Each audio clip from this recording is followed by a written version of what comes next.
If someone wanted to do a blueprint for how to write an opera in terms of its drama, there's a dual scene, there's love, there's loss, there's childhood, there's growing up. It's got everything in it.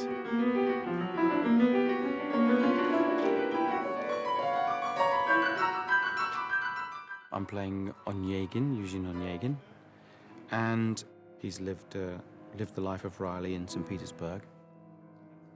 Das Publikum sieht, wie zum Beispiel Tatyana die ganze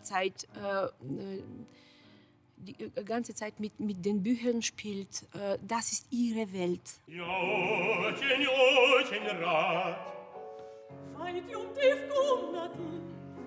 My character is Madame Larina, and she is the owner of this country estate. And her daughters are Tatyana and Olga, and they're in their mid to late teens, still very young, unmarried. And Olga's always pretty and bouncy and dancing and happy. But Tatyana isn't like that. She's a bookish girl. She's just interested in her romantic books. When I'm playing Olga in this production, I'm always nice, smiling with mother because she wants me to be in this way. But in the same moment, when I'm looking on Tatyana, it's totally unbelievable. I want to be in her dreams. I also want to think like her. We have a little innocuous family scene, daughters and mama and domesticity, before the virus of love comes into this piece. Tatyana zum ersten Mal begegnet Onegin. Und das war dieser Blitz, der Blitzpunkt. This is the only moment in the opera where we see the two of you laughing together. Yep. The only moment. Okay. So it's one look, two looks, three looks. We will space it out later on, where we'll find out. And then for the third one, you should just whisper something to her, which is... And you should, that's something funny, yeah? But small. The interesting thing about Onegin is that he comes and he's a devil. He says, oh my God, this place is bourgeois. Let's stir it up a bit. Let's see what happens. Why are they all so conventional? And I want that quality of him questioning things. And that's the quality that Tatyana immediately recognizes in him. He's slightly playing the melancholy. He's slightly saying, I used to dream as well, but, nowadays I just don't know that I fit in anywhere. I've got to be a conceited, idiotic young man, as well as show the details of humor and charm, awkwardness, regret. But the big brushstrokes are this young man who has misunderstood what life is really about. I would then suggest, we can see whether it works, that you rip it out, the poem of the book. You go to her and you say, I really do love you. I want to marry you. You're my life. In a really sweet and nice way. I'm playing Lindsay, and he's completely opposite of Onegin character.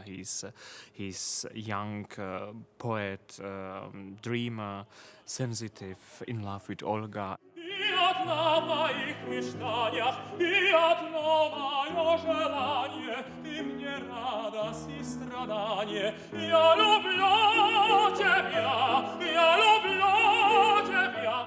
He's very optimistic, and it's becoming then, through the whole opera, it's becoming then a little bit darker, his personality, because he find out that the life is not so beautiful.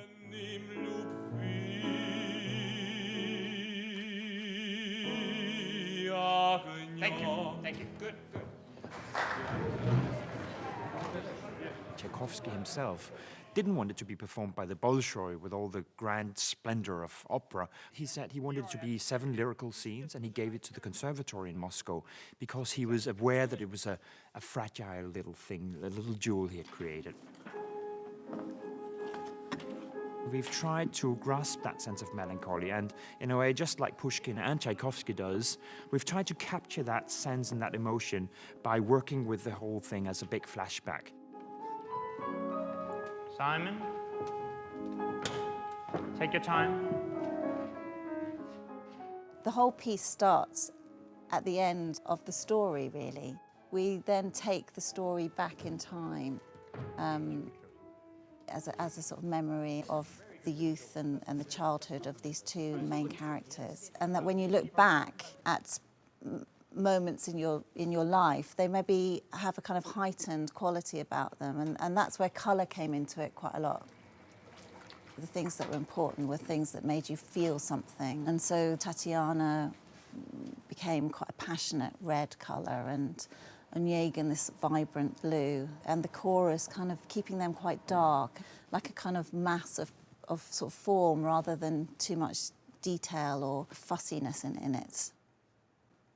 And that was something that we felt was a good kind of coding of the way that we wanted to tell the story. Und wartet und du endest in den Tür und sagst. As Onegin and Tatyana go through this journey where they try to remember what happened, when they try to understand their mistakes and maybe even try to remake the past, although they have to realize they can't, the room gets filled with memories, with traces, with signs of what has happened, so that when we end up in the final scene, there'll be quite a lot of memories inhabiting this room. It's like the luggage they can't leave behind, and although they try to start afresh, all the things that have happened are still there, are with them, they can't be denied.